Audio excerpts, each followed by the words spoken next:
Dynasty. तो हम पढ़ेंगे गुप्त वंश के बारे में, हम पढ़ेंगे गुप्त वंश के बारे में। और गुप्त वंश को हम कब से कब तक पढ़ते हैं? तो गुप्त वंश को हम 240 एडी से लेकर 550 ईस्वी तक पढ़ेंगे। 240 से 550 ईस्वी तक पढ़ेंगे। इसमें हम सबसे पहले पढ़ते हैं श्रीगुप्त के बारे में। इसमें हम सबसे पहले पढ़ेंगे श्रीगुप्त के बारे में। इसके पहले राजा श्रीगुप्त 240 से 280 तक। तो हम इसमें 240 से 280 तक, तो इसमें हम पढ़ते हैं इसने गुप्त वंश की स्थापना की थी। इसने गुप्त वंश की स्थापना की थी। इनमें इतना इंपॉर्टेंट नहीं है पढ़ने का। इसने गुप्त वंश की स्थापना की। इसने अपने आप को एक टाइटल दिया था, इसने अपने आप को एक उपाधि दी थी और वो थी महाराज की। वो उपाधि थी महाराज की। और इसने और क्या किया था? उज्जैन में मंदिर बनवाने के लिए, इसमें उज्जैन में मंदिर बनवाने के लिए, उज्जैन में मंदिर बनवाने के लिए, उज्जैन में मंदिर बनवाने के लिए 24 गांव दान में दिए थे। 24 गांव इसने दान दिए थे। तो हम पढ़ते हैं श्रीगुप्त के अंदर। इसके बाद हम पढ़ते हैं अगला जो राजा था उसका नाम था घटोत्कच। अगला जो राजा था उसका नाम था घटोत्कच, जिसने 280 से लेकर 319 तक शासन किया था। तो याद रखेंगे घटोत्कच ने 280 से 319 तक शासन किया था। इसमें पढ़ने का कुछ भी नहीं है, बस कंटिन्यू है। इसने ऐसा कोई इंपॉर्टेंट काम नहीं किया जो आपके एग्जाम में आपसे पूछा जाए।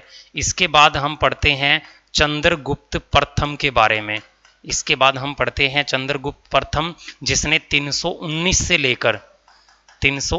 लेकर 335 एडी तक शासन किया था। ये इंपॉर्टेंट है, यहाँ से आपके एग्जाम में काफ़ी बार क्वेश्चन बनते हैं। तो इसमें हम पढ़ते हैं इसने अपने आप को एक उपाधि दी थी, एक टाइटल दिया था। और वो उपाधि क्या दी थी? इसने महाराजा धीराज की। इसने अपने आप को जो उपाधि दी थी, इस उपाधि का नाम था महाराजा धीराज। इसके बाद हम इसी में पढ़ते हैं इसने जब ये 319 एडी में गद्दी पर बैठा, जब ये 319 एडी में इसका राज्य अभिषेक हुआ, जब ये गद्दी पर बैठा, तो इसने क्या किया था? एक कैलेंडर चलवाया था। इसने गुप्त वंश की शुरुआत की थी। इसने गुप्त संवत की शुरुआत की थी। तो हम पढ़ते हैं गुप्त संवत इसने प्रारंभ किया था। तो गुप्त संवत याद रखोगे 319 में इसके गद्दी पर बैठने से स्टार्ट हुआ था। इसको इस वंश का वास्तविक संस्थापक माना जाता है। तो हम पढ़ते हैं इसको रियल फाउंडर माना जाता है, क्योंकि इस वंश के ग्रोथ के काम किए थे इसने। इस वंश का वास्तविक संस्थापक। तो आपको बता चुका हूं संस्थापक और वास्तविक संस्थापक में क्या क्या अंतर है, ये भी याद रखोगे। इसका विवाह लिच्छवी की राजकुमारी के साथ हुआ था। तो आप ये भी याद रखोगे। इसके अंदर इनका जो विवाह था वो लिच्छवी की राजकुमारी के साथ हुआ था। लिच्छवी की राजकुमारी।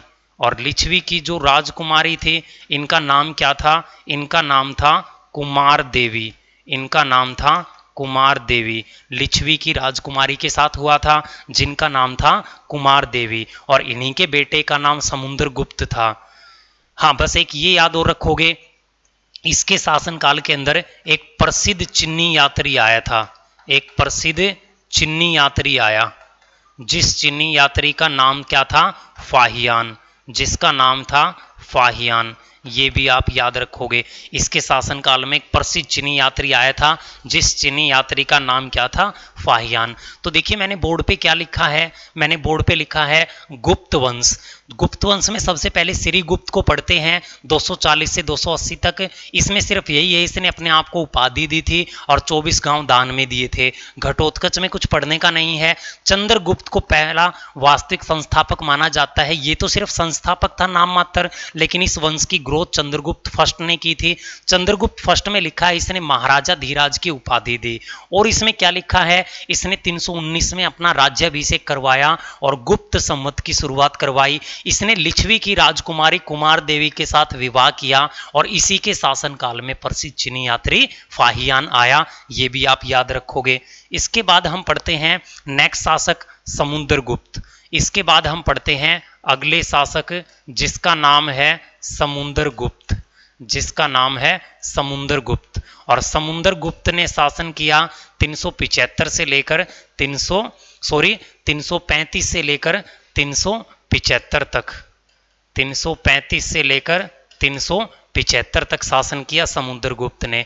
इसमें हम पढ़ते हैं इसे इस वंश का सबसे शक्तिशाली शासक माना जाता है, इस वंश का सबसे पावरफुल राजा, सबसे शक्तिशाली राजा माना जाता है। क्यों?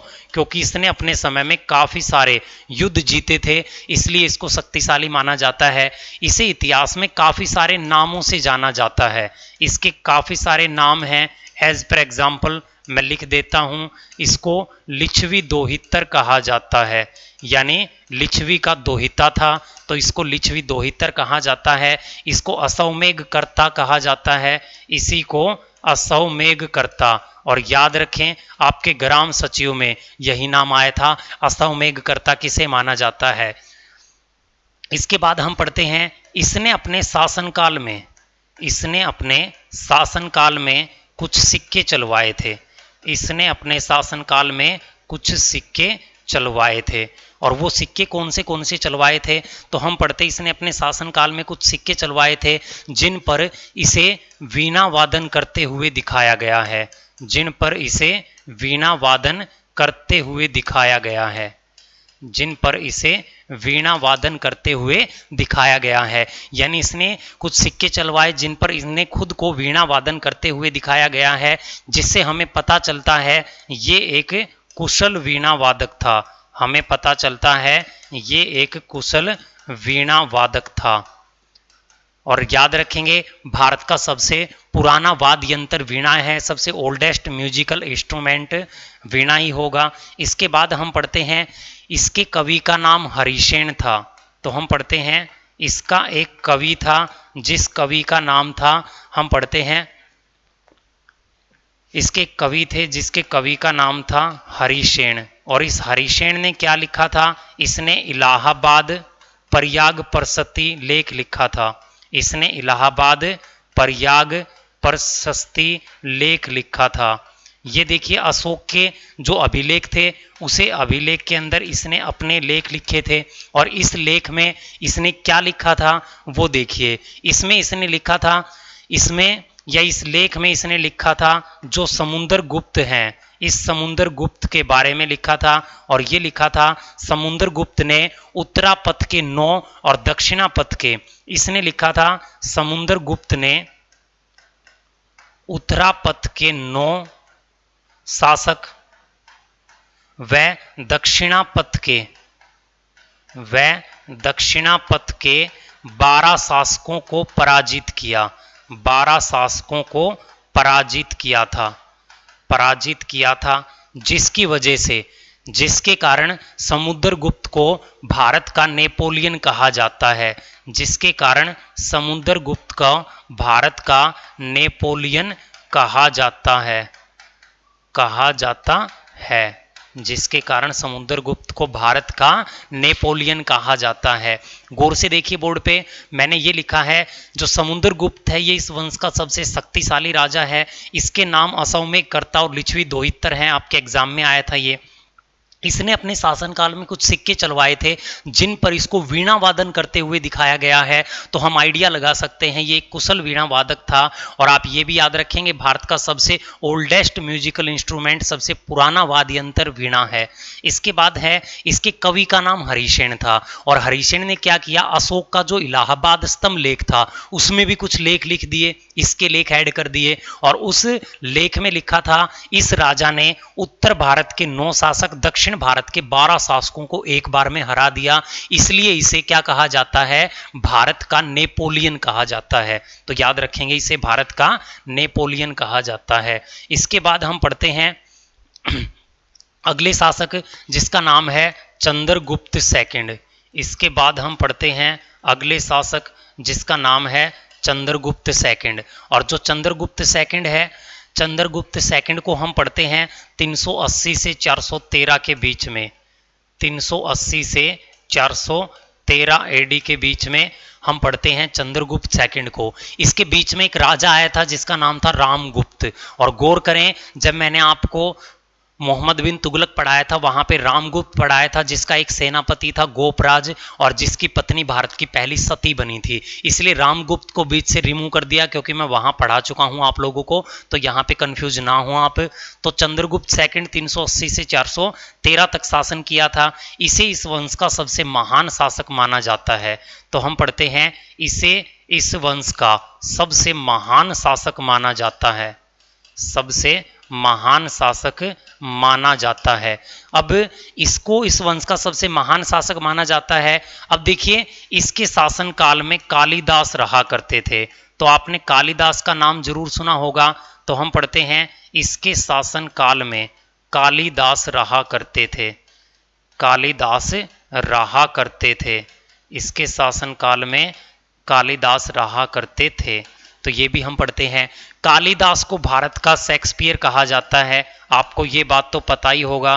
कालिदास को भारत का शेक्सपियर कहा जाता है, भारत का शेक्सपियर कहा जाता है, शेक्सपियर कहा जाता है। ये भी समझाऊंगा ये क्या है। इसको भारत का शेक्सपियर कहा जाता है। इसकी कुछ रचनाएं हैं वो देखिए। तो जो कालिदास है, कालिदास की कुछ रचनाएं हैं, वो रचनाएं क्या हैं? मेघदूतम, मेघदूतम, रघुवंशम, ये आपको याद रखनी होंगी। मेघदूतम, रघुवंशम, मालविका अग्निमित्रम, मालविका अग्निमित्रम, कुमार संभवम, कुमार संभवम। तो हम पढ़ते मेघदूतम, रघुवंशम, मालविकाग्निमित्रम, कुमार संभवम। और एक और लिख लीजिए विक्रमोर्शियम, एक और लिख लीजिए विक्रमोर्शियम। ये इसकी कुछ रचनाएं हैं।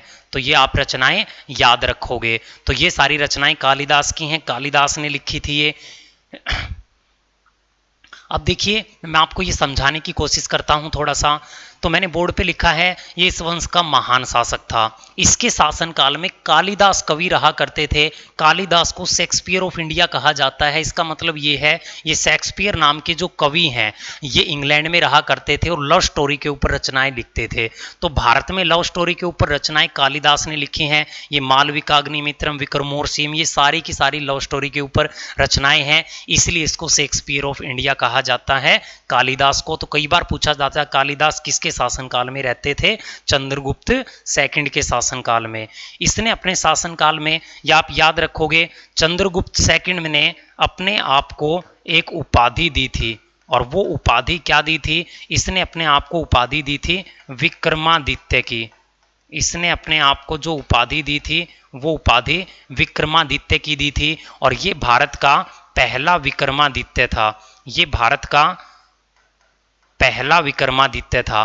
तो याद रखेंगे, इसने अपने आप को विक्रमादित्य की उपाधि दी और ये भारत का पहला विक्रमादित्य था। इसके बाद हम पढ़ते हैं इसके नवरत्न। देखिए, मैंने जब आपको अकबर पढ़ाया था तो बताया था भारत में सबसे पहले नवरत्न चंद्रगुप्त सेकंड ने रखे थे। तो याद रखेंगे चंद्रगुप्त सेकंड के नवरत्न, चंद्रगुप्त सेकंड के नवरत्न। तो जो चंद्रगुप्त सेकंड के नवरत्न थे उन्हीं में देखिए। तो इनके नवरत्न में हम पढ़ते हैं नंबर 1 पे अमर सिंह, नंबर 1 पे अमर सिंह। जो अमर सिंह था ये कौन था? एक कोषगार था। तो हम पढ़ते हैं जो अमर सिंह था ये कोषगार था। कोषगार का मतलब है ये एक अकाउंटेंट था, लेखाकार था। नंबर 2 पे लिखेंगे धनवंतरी, नंबर 2 पे लिखते हैं हम धनवंतरी। जो ये धनवंतरी था ये कौन था? राजवैद्य था। ये कौन था? राजवैद्य था, वैद्य का काम करता था। नंबर 3 पे लिखेंगे हरिसेन। हरिसेन तो बताया ही था आपको, ये कौन था? एक लेखक था, एक कवि था। तो हम पढ़ते हैं जो हरिसेन था ये एक लेखक था, एक कवि था। इसके बाद हम लिखते हैं नंबर 4 पे कालिदास। इसके बाद हम लिखते हैं नंबर 4 पे कालिदास। और जो ये कालिदास था ये कौन था, एक नाटककार था, ये रचनाएं करता था। इसके बाद लिखते हैं हम नंबर 5 पे सपणक। इसके बाद हम लिखते हैं नंबर 4 पे, सॉरी नंबर 5 पे सपणक, जो एक ज्योतिष शास्त्र था, एस्ट्रोनॉमी था, एस्ट्रोलॉजर, ज्योतिष शास्त्र था, ज्योतिष शास्त्र था। तो हम पढ़ते हैं ये एक ज्योतिष शास्त्र था। इसके बाद लिखते हैं हम नंबर 6 के ऊपर शंकु, नंबर 6 के ऊपर शंकु, ये एक आर्किटेक्ट था, ये एक स्थापत्यकार था, ये एक स्थापत्यकार था, यानी आर्किटेक्चर था, स्थापत्यकार था। इसके बाद लिखते हैं हम नंबर 7 के ऊपर, नंबर 7 पे लिखेंगे वराह महिर, वराह महिर। तो हम लिखेंगे वराह महिर, और जो वराह महिर था वो कौन था, देखिए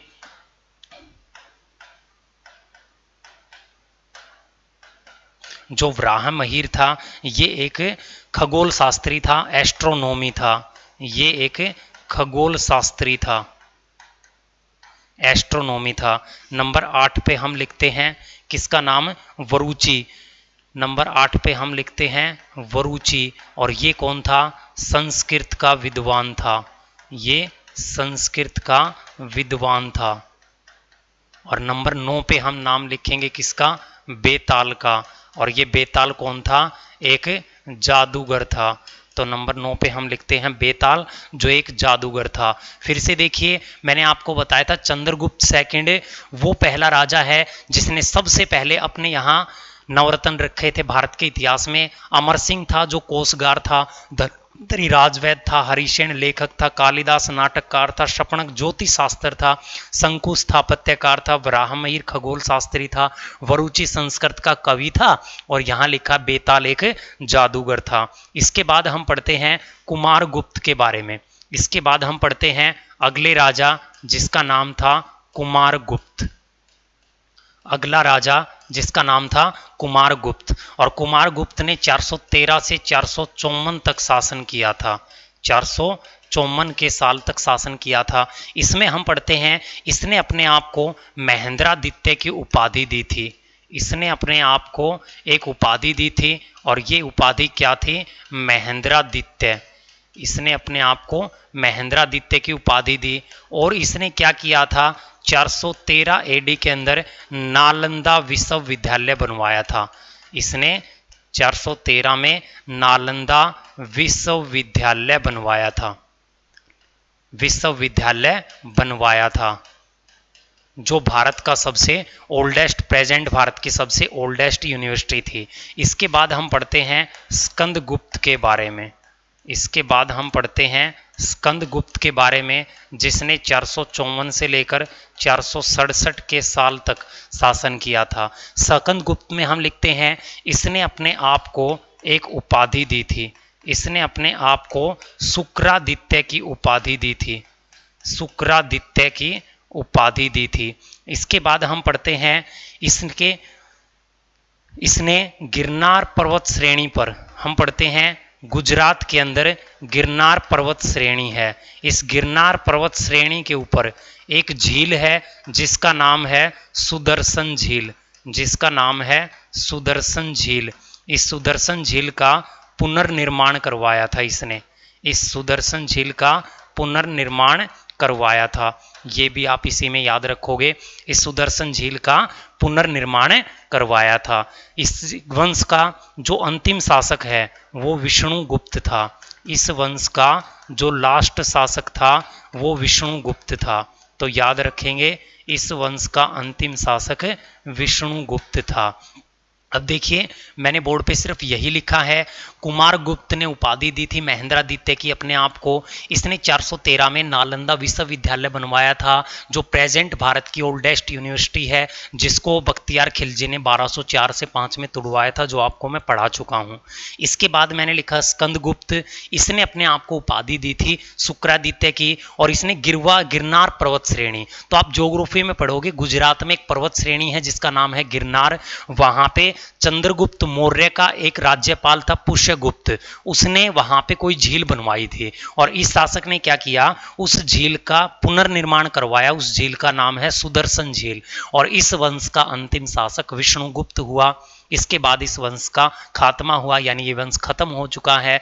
तो देखिए ये है आप लोगों का मौर्य वंश और गुप्त वंश जो मैं आपको बारीकी से पढ़ा चुका हूं। अब आपका काम है इन क्लासों का रिवीजन कीजिए, अच्छे से इन्हें पढ़िए और अपने एग्जाम की प्रिपरेशन कीजिए। तो आज के लिए इतना ही पढ़ेंगे, धन्यवाद। इसके बाद आपके प्राचीन इतिहास की एक लास्ट क्लास बचती है और वो last class most most most important है। क्यों? क्योंकि उसमें हम हर्षवर्धन के बारे में पढ़ने वाले हैं जो HSSC में काफ़ी बार एग्जाम में पूछे जाते हैं। तो आज के लिए इतना ही, धन्यवाद आप सभी का पढ़ने के लिए। बेस्ट ऑफ लक सभी स्टूडेंट को, पढ़ते रहिए। Tata bye bye.